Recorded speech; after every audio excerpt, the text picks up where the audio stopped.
32 seconds. Just think about that. That's all the time it took for a brand new, state-of-the-art airliner to simply fall out of the sky. We're not just talking about a tragic accident here. We're talking about a mystery that is completely contained in just over half a minute. This is the story of Air India Flight 171. So imagine this. It's June 12th, 2025.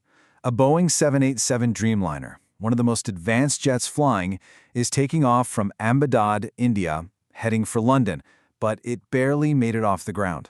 A mere 32 seconds after its wheels left the runway, it crashed into a college campus, leaving behind the scene of just total devastation. And the human cost, well, it's just staggering. Everyone on the plane was lost, all 229 passengers and 12 crew members. And tragically, the disaster didn't stop there. 19 people on the ground also lost their lives, bringing the total to an unbelievable 260. But then, out of all that fire and chaos, something that feels impossible happened.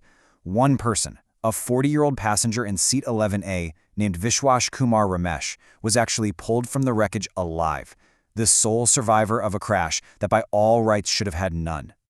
And this is the giant question mark that hung over everything from the very start. You've got this top-of-the-line aircraft, the weather was clear, the winds were light, and you have two very experienced pilots in the cockpit. So how in the world does a completely routine takeoff turn into an absolute catastrophe in less time than it takes to watch a commercial?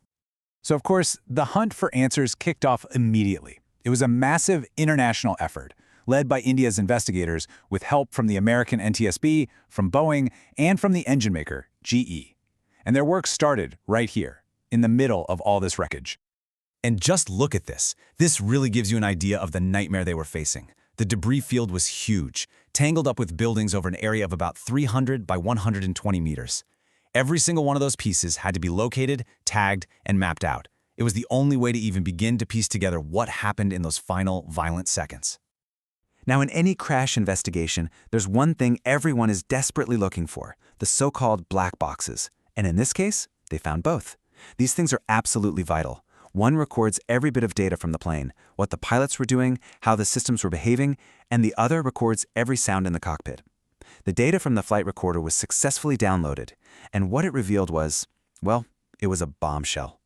Because of that data, investigators were able to build a precise, second-by-second timeline of the entire disaster. So let's walk through exactly what they discovered. The speed of this is just mind-blowing. The plane lifts off. Just 3 seconds later, the fuel to both engines is cut. By the 5-second mark, the plane has lost all its main power, and its emergency backup turbine kicks in. You can see the pilots desperately trying to fix it, flipping the switches back to run to try and restart the engines. A mayday call goes out, but it's just too late. 32 seconds after liftoff, it's all over.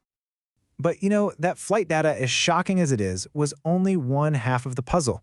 It's what investigators heard on the cockpit voice recorder that turned this from a tragic technical investigation into a deep, profound mystery that sent chills through the entire industry.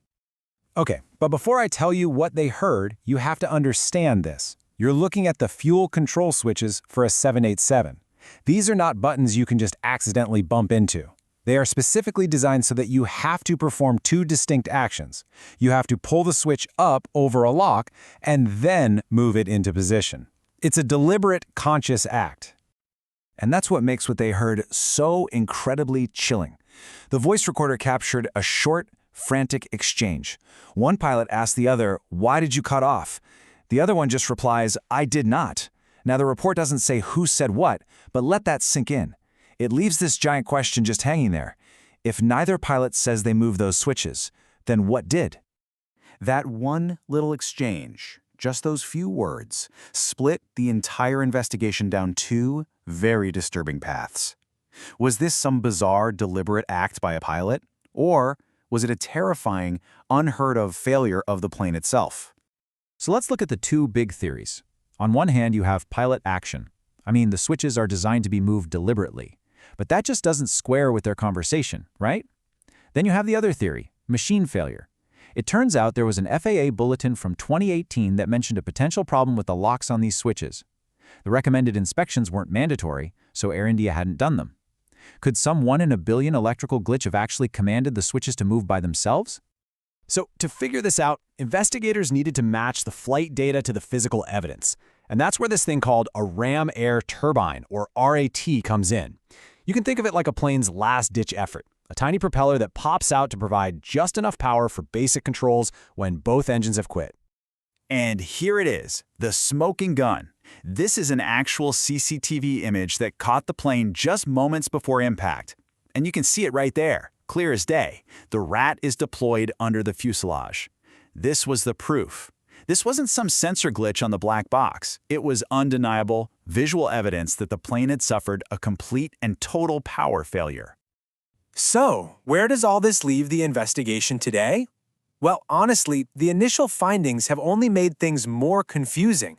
They've raised more questions than answers, and the search for the truth is, well, it's far from over. Right now, the team is doing a deep dive forensic analysis of that entire cockpit recording, trying to understand every single sound. At the same time, pilot groups are pleading with the public not to jump to conclusions, and the official investigators are just asking for patience. We're all waiting for that final report, but it could take months or even years. So in the end, we're right back where we started, with 32 seconds of pure chaos. And at the center of it all is that one chilling conversation that seems to clear the very people who were at the controls.